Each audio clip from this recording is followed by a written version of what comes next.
என் தங்க பிள்ளையே, இன்று உன்னை சந்திக்க வெற்றி களிப்போடு வந்திருக்கின்றேன். இந்த சாய் தேவன் எப்பொழுது உன்னை வந்து பார்த்தாலும் அதில் நல்ல செய்தியை மட்டும்தானே தருவேன் என்று உனக்கு தெரியும் அல்லவா?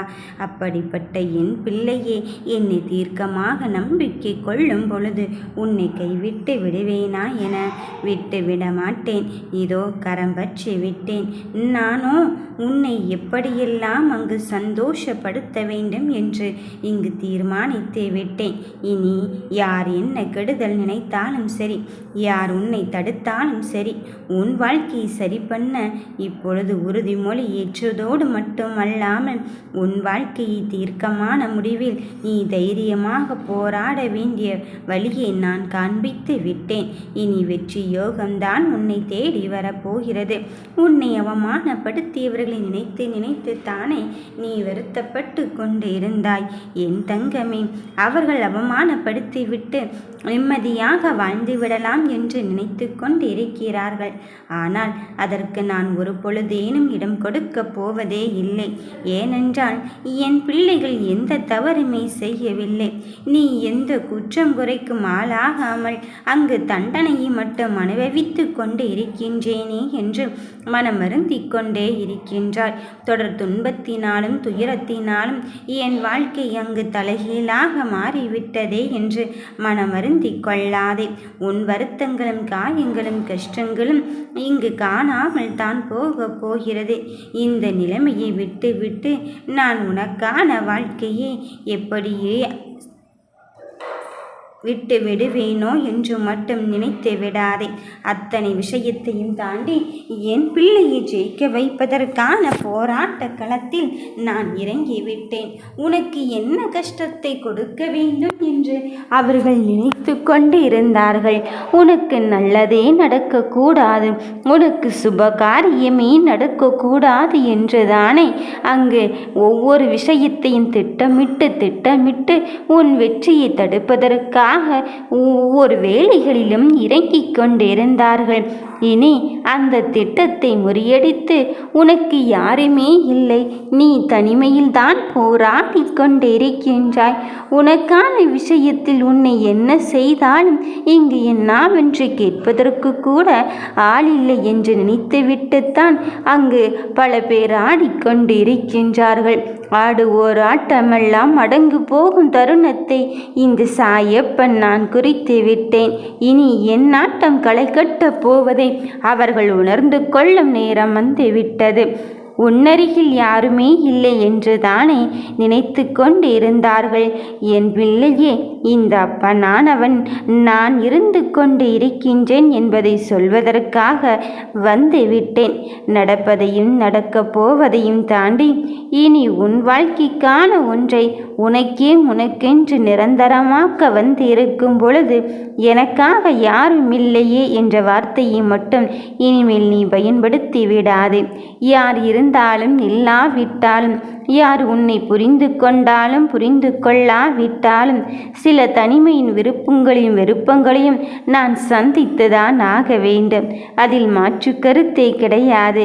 அப்போதுதான் நமக்காக நாம் என்ன செய்து கொண்டிருக்கின்றோம், நம் வாழ்க்கையில் நாம் எதை நோக்கி அடியெடுத்து வைத்து கொண்டிருக்கின்றோம், நமக்கான பொறுப்புகளை நாம் உணர முடியும். அந்த பொறுப்புகளை உணர்வதற்கான தருணத்திற்காகத்தான் சில தனிமையின் போராட்டத்தை நான் உனக்கு அனுமதித்து கொண்டிருந்தேன். இப்பொழுது உன் போராட்ட களத்திற்கு முடிவு காலம் வந்துவிட்டது. அந்த போராட்ட களத்தில் நின்று கொண்டு என்ன முடிவினை எடுப்பது என்று தெரியாமல் தவித்து கொண்டிருக்கும் என் பிள்ளையே, நான் உன் கண் முன்னே தோன்றி உனக்கான வழியை காட்டுவதை இன்னுமா உணராமல் இருந்து கொண்டு இருக்கின்றாய். நடப்பது யாவையும் பார்த்து நீ பயமோ அங்கு பதற்றமோ அடையாதே. எந்த நிலையை தாண்டினாலும் உனக்கு அப்பாற்பட்டு நான் இருக்கின்றேன் உன் கண் முன்னே, உன் மனதிலே சுடர்விடும் ஒளியின் தீபமாக என்பதை மட்டும் நீ உணர்ந்து கொள். உன்னை தவறான பாதைக்கு இங்கு அழைத்து விடுவேனோ என்ற எண்ணத்தை வளர்த்து கொள்ளாதே. நான் விதித்த விதியிலும் நான் வகுத்த பாதையிலும் தான் இப்பொழுது என் பிள்ளைகள் நடந்து சென்று கொண்டு இருக்கின்றார்கள். அப்படி இருக்கும் பொழுது இதோ வெற்றியும் உனக்காக காத்திருக்கும் தருணம் தருணத்தை நீ உணரத்தான் போகிறாய். என் தங்கமே, உன் சந்தோஷத்தின் தருணத்தை, உன் மகிழ்வின் தருணத்தை நான் குறித்து விட்டேன். நல்ல நேரம் வராதா என்ற நிலையை தாண்டி இந்த நிலையிலும் உனக்கான வாழ்க்கையை நான் தருவதற்காக காத்து கொண்டு இருக்கின்றேன் என்பதை மட்டும் நீ உணர்ந்து கொள். உனக்கு ஒவ்வொரு விஷயத்திலும் ஒவ்வொரு மாதிரியான திருப்பத்தை மட்டும் தந்து கொண்டு இருக்கின்றேன். அதில் நல்லது கெட்டதை நீதான் முடிவு செய்ய வேண்டும். உன் முடிவை நீதான் எடுக்க வேண்டும். உன்னுடைய முடிவினில் அறிகுறிகளை யாரிடம் வேண்டுமானாலும் கேட்டு பெற்றுக்கொள். ஆனால் உன் முடிவை நீ எடுப்பதாக துணிச்சல் இருந்தால் மட்டும்தான் உன் வாழ்க்கையை வாழ முடியும் என்பதை நீ உணர்ந்து கொள். நடப்பதையும் நடக்கப் போவதையும் என் அச்சாணி கொண்டு எழுதியிருக்கும் பொழுது உன் மனதை நோகடித்தவரை நான் அப்படியே விட்டு விடுவேனோ என்று மட்டும் நீ நினைத்து வருத்தப்படாதே. என் தங்கமே, உனக்கு என்ன கெடுதல் நினைக்க வேண்டும் என்று நினைத்தார்களோ அதே விஷயத்தை அவர்களுக்கு திருப்பி அனுப்பும் பணியில் நான் இறங்கிவிட்டேன். இறுதி கட்டத்தை எட்டி விட்டேன். இப்பொழுது அவர்கள் கஷ்டப்படும் போது தான் தெரியும், ஐயோ, இதை நாம் யாரோ ஒருவருக்கு செய்ய நினைத்ததல்லவா, இப்பொழுது நமக்கே அந்த வினை திரும்ப வந்து விட்டதே என்று எண்ணுவார்கள். என் பிள்ளையே, விதையை விதைத்தவர்கள் அறுவடை செய்துதானே ஆக வேண்டும். நல்லது செய்தால் 100 மடங்கு நல்லது நமக்கு திரும்ப வரும். தீமை செய்தால் அதே 100 மடங்கு தீமையை நாம் அறுவடை செய்துதான் ஆக வேண்டும். அப்படித்தான் உன் மனதை நோகடித்தவரும் உன் மனதை சிதைத்தவரும் இப்பொழுது அறுவடை செய்யும் காலத்திற்கு வந்து விட்டார்கள். இனி வெற்றியின் பக்கம் நீ இருக்கும் பொழுது எதை பற்றியுமே மனம் வருந்த வேண்டாம். நடப்பது யாவையும் பார்த்து பயமோ பதற்றமோ அடைய வேண்டாம்.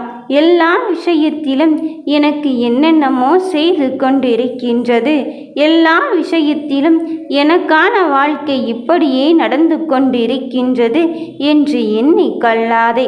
ஒவ்வொரு தருணத்திலும் நான் உன் கூடவே இருந்து உனக்கான நம்பிக்கையை வழிநடத்தி செல்லும் பொழுது இந்த அப்பன் உனக்காக ஆறுதலாக மட்டுமல்ல உன் வாழ்க்கையாகவே வந்து கொண்டு இருக்கின்றேன் என்பதில் எந்த மாற்று கருத்தும் கிடையாது.